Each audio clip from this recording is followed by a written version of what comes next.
السلام علیکم ناظرین، میں محمد اسلم حسین سیاست کی عالمی خبروں میں آپ سب کا استقبال کرتا ہوں۔ اسرائیل نے اپنے اہم حمایتی امریکہ کی طرف سے بڑھتے ہوئے دباؤ کے پیش نظر کہا کہ وہ غزہ جنگ کو بین الاقوامی حمایت کے ساتھ یا اس کے بغیر بھی جاری رکھے گا۔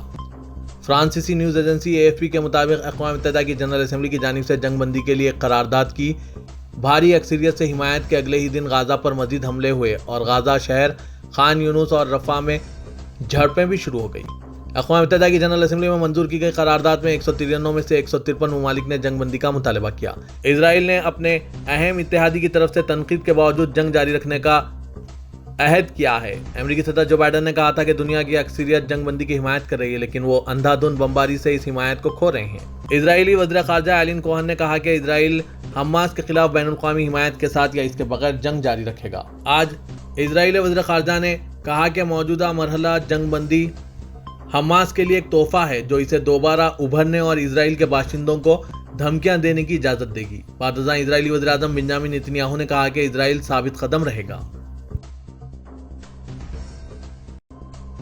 امریکی وائٹ ہاؤس کے قومی سلامتی کے مشیر جیک سلیون نے آج جمعے کو رملہ کے دورے کے دوران فلسطینی اتھارٹی کی استعداد کار کو بہتر بنانے کی فوری ضرورت اور غزہ پٹی کے مستقبل پر بات کی۔ اہلکار نے کہا کہ ہم فلسطینی اتھارٹی کی صلاحیت کے بارے میں بات کریں گے۔ ہم مانتے ہیں کہ اسے بہتر کرنے، اس کی تشکیل نو کرنے کی ضرورت ہے اور مجھے لگتا ہے کہ وہ خود آپ کو یہ بتائیں گے۔ انہوں نے کہا کہ میرا خیال ہے کہ ہم صدر محمود عباس اور ان کی سینئر ٹیم کے ساتھ بنیادی طور پر مغربی کنارے میں استحکام کے بارے میں بات چیت کر رہے ہیں، بلکہ غزہ میں آگے کیا ہونے والا ہے اس بارے میں بھی بات کریں گے۔ غزہ میں جنگ کے بعد پہلی مرتبہ غیر ملکی صحافی نے غزہ کا دورہ کیا اور غزہ میں اسرائیل کی خود ساختہ جنگ کا آنکھوں دیکھا احوال دنیا سے بیان کیا۔ امریکی نشریاتی ادارے CNN کی رپورٹر کیلیریسا وارڈ متحدہ عرب امارات کی میڈیکل ٹیم کے ساتھ غزہ پہنچی اور بتایا کہ غزہ کی تباہی پریشان کن اور تکلیف دہ ہے۔ امریکی صحافی نے کہا کہ غزہ میں ہولناکیاں جاری ہیں اور ہم تو بہت آرام صورتحال میں ہیں۔ غزہ کے لوگوں کی تکلیفوں کا اندازہ لگانا بہت مشکل ہے۔ اسپتالوں بچوں اور خواتین سے بھرے ہوئے ہیں۔ غزہ کی صورتحال کا ذکر کرتے ہوئے امریکی خاتون رپورٹر کی آواز بھر آئی۔ ان کا کہنا تھا کہ اسپتال میں داخل زخمیوں کے جسم بری طرح جھلسے ہوئے ہیں۔ اسپتال میں موجود چھوٹے اور یتیم بچوں کو یہ بھی معلوم نہیں کہ جنگ کیا ہے۔ غزہ کے 7 اکتوبر سے اسرائیلی فورسز نے غزہ میں صفاقانہ دہشت گردانہ بمباری شروع کر رکھی ہے، جس میں اب تک 18,000 سے زائد اموات ہو چکی ہے، جبکہ 55,000 کے قریب افراد زخمی ہیں۔ شہید اور زخمیوں میں بڑی تعداد بچوں اور خواتین کی ہے۔ پھر بھی اسرائیل اپنی دہشت گردی سے باز نہیں آ رہا ہے اور اسرائیل کی دہشت گردی کو پوری دنیا آنکھ مچھ کر خاموش تماشائی بن کر دیکھ رہی ہے۔ خاص کر دنیا بھر کے مسلمانوں کی نظریں مسلم ممالک پر ہے، لیکن مسلم ممالک اسرائیل سے دوستی نبھانے میں مصروف ہیں۔ ایرانی حکومت کی جانب سے سعودی شہریوں کے لیے ویزے کی شرط ختم کر دی گئی ہے۔ اب سعودی عرب کا شمار ان 33 ممالک میں کر دیا گیا ہے جن کے شہری بغیر ویزے کے لیے ایران آ سکتے ہیں۔ العربیہ نیوز کے مطابق ایرانی وزیر سیاحت عزت اللہ زرغامی نے کہا ہے کہ ان کی حکومت نے جن 33 ممالک کے شہریوں کے لیے ویزا فری انٹری کی سہولت دی ہے، ان میں سعودی عرب کو بھی شامل کیا گیا ہے، جبکہ اس سے قبل انڈیا، روس، متحدہ عرب امارات، بحرین، قطر، کویت اور لبنان و دیگر ممالک کے شہریوں کو ایران جانے کے لیے ویزا درکار نہیں۔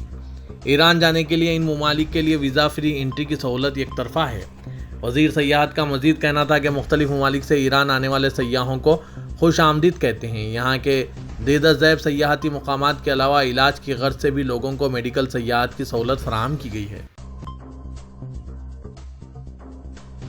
سعودی عرب ایرانی چینی سہ فریقی مشترکہ کمیٹی کا ایک پہلا اجلاس آج جمعے کو بیجنگ میں اختتام پذیر ہوا۔ خبر رساں ایجنسی SPA کے مطابق چین کی مرکزی کمیٹی کے سیاسی ادارے کے رکن اور وزیر خارجہ نے سعودی اور ایرانی وفود کے سربراہوں سے مشترکہ ملاقات کی۔ اجلاس کی صدارت چین کے نائب وزیر خارجہ نے کی، جس میں بیجنگ معاہدے پر عمل درآمد کا جائزہ لیا گیا۔ اجلاس میں سعودی وفد کی سربراہی نائب وزیر خارجہ انجینئر الخریجی اور ایرانی وفد کی قیادت نائب وزیر خارجہ علی باقری نے کی۔ اجلاس کے شرکاء نے بیجنگ معاہدے کے تناظر میں سعودی ایرانی تعلقات میں رونما ہوئے مثبت تبدیلیوں کا جائزہ لیا۔ چین نے مارچ 2023 کے دوران ایران اور سعودی عرب کے درمیان معاہدہ کرایا تھا، جس کے تحت ریاض اور تہران میں دونوں ملکوں کے سفارت خانے بحال ہوئے اور دونوں ملکوں کے وزرائے خارجہ نے ایک دوسرے سے ملاقاتیں کی۔ دونوں ملکوں میں آمد و رفت کا سلسلہ بحال ہوا۔ سعودی عرب اور ایران نے اجلاس کی میزبانی اور معاہدے کی سرپرستی کے حوالے سے چین کے کردار کی ستائش کی۔ اجلاس میں سعودی عرب اور ایران نے بیجنگ معاہدے کی مکمل پابندی کا عزم ظاہر کیا۔ چین نے کہا کہ وہ دو طرفہ تعلقات کو مزید مضبوط بنانے کے لیے دیگر اقدامات کے حوالے سے دونوں ملکوں کی مدد کے لیے تیار اور اس کے لیے اپنا تعمیری کردار جاری رکھنے کے لیے مستعد ہے۔ اجلاس کے دوران مختلف شعبوں میں سہ طرفہ تعاون کے پہلوؤں کا جائزہ لیا گیا۔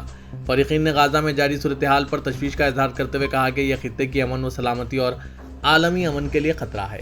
اجلاس میں غزہ میں عسکری حملے فوری بند کرنے، پائیدار بنیاد پر شہریوں کی مدد اور فلسطینیوں کی جبری بے دخلی کی پرزور مخالفت کی گئی۔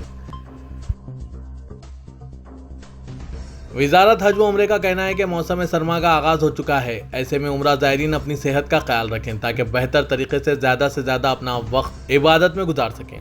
عاجل نیوز نے وزارت حج و عمرے کی جانب سے عمرہ زائرین کے لیے جاری کی گئی احتیاطی تدابیر کا ذکر کرتے ہوئے مزید کہا ہے کہ موسم سرما میں فلو، کھانسی اور نزلہ و زکام عام ہو جاتا ہے۔ ان موسمیاتی بیماریوں سے محفوظ رہنے کے لیے عمرہ زائرین کو چاہیے کہ وہ چند احتیاطی تدابیر پر عمل کریں، جن میں سب سے اہم ہاتھوں اور جسم کی صفائی ہے۔ وزارت حج و عمرے کی جانب سے جاری احتیاطی تدابیر میں مزید کہا گیا ہے کہ فلو کی صورت میں فوری طور پر مقررہ طبی مراکز سے رجوع ہوں، جہاں موجود طبی عملہ ضروری ادویات فراہم کرے گا۔ ہاتھوں کی صفائی کا خاص خیال رکھا جائے، خاص کر رفع حاجت کے بعد ہاتھوں کو صابن سے اچھی طرح دھوئیں اور کھانا کھانے سے قبل بھی لازمی طور پر ہاتھوں کو اچھی طرح دھویا جائے۔ جسمانی قوت مدافعت کو برقرار رکھنے کے لیے متوازن غذائیں استعمال کریں۔ اسلامی تعاون تنظیم OIC نے تمام مقبوضہ فلسطینی علاقوں میں اسرائیل کی مسلسل مجرمانہ سرگرمیوں کی سخت مذمت کی ہے۔ SPA کے مطابق اسرائیل نے جنین شہر اور پناہ گزین کیمپ میں اسرائیلی جارحیت کی مذمت کی، جس میں 12 فلسطینی ہلاک اور دیگر زخمی ہوئے۔ اسلامی تعاون تنظیم نے اسرائیل کے اس عمل کو کھلی جنگ اور مسلسل مجرمانہ عمل قرار دیا۔ OIC نے بیان میں جنین کیمپ میں مسجد کی بے حرمتی اور وہاں لاؤڈ اسپیکر پر یہودی عبادات ادا کرنے کی مذمت کرتے ہوئے کہا کہ یہ مقدس مقامات کی منصوبہ بند خلاف ورزیوں کا ایک حصہ ہے۔ اسرائیل عالمی قانون کی خلاف ورزی کرتے ہوئے مسجد اقصیٰ کی بھی بار بار بے حرمتی کر رہا ہے۔ OIC عالمی برادری سے پھر مطالبہ کر رہا ہے کہ وہ قابض طاقت اسرائیل کو کھلی جارحیت بند کرنے کا پابند بنائے، اس سے اقوام متحدہ کی جنرل اسمبلی کے فیصلے پر عمل درآمد کرائے، تمام سنگین خلاف ورزیوں اور فلسطینی عوام، ان کی سرزمین اور مقامات مقدسہ کے خلاف جنگی جرائم پر اس کا احتساب کرے اور اس کی دہشت گردانہ سرگرمیوں کو روکے اور اسے ایک دہشت گرد ملک قرار دیں۔ صدر ترکی رجب طیب اردغان کا کہنا ہے کہ اسرائیل اب تنہائی کی جانب بڑھ رہا ہے۔ استنبول میں اپنے بیان میں اردغان نے کہا ہے کہ اسرائیل سے خیر سگالی کی توقع کرنے سے زیادہ ہمیں یہ دیکھنا ہوگا کہ دنیا اسرائیل کو کس نظر سے دیکھتی ہے۔ اقوام متحدہ کی جنرل اسمبلی میں 121 ممالک نے اسرائیل کی مخالفت کی ہے۔ ان 121 ممالک نے ہمارا ساتھ دیا، 40 ممالک نے غیر جانبداری کا مظاہرہ کیا اور 10 ممالک نے اسرائیل کا ساتھ دیا، لیکن اب وقت بدل چکا ہے۔ اسرائیل اب تنہائی کی طرف جا رہا ہے، اس کی تنہائی اور بھی بڑھ جائے گی۔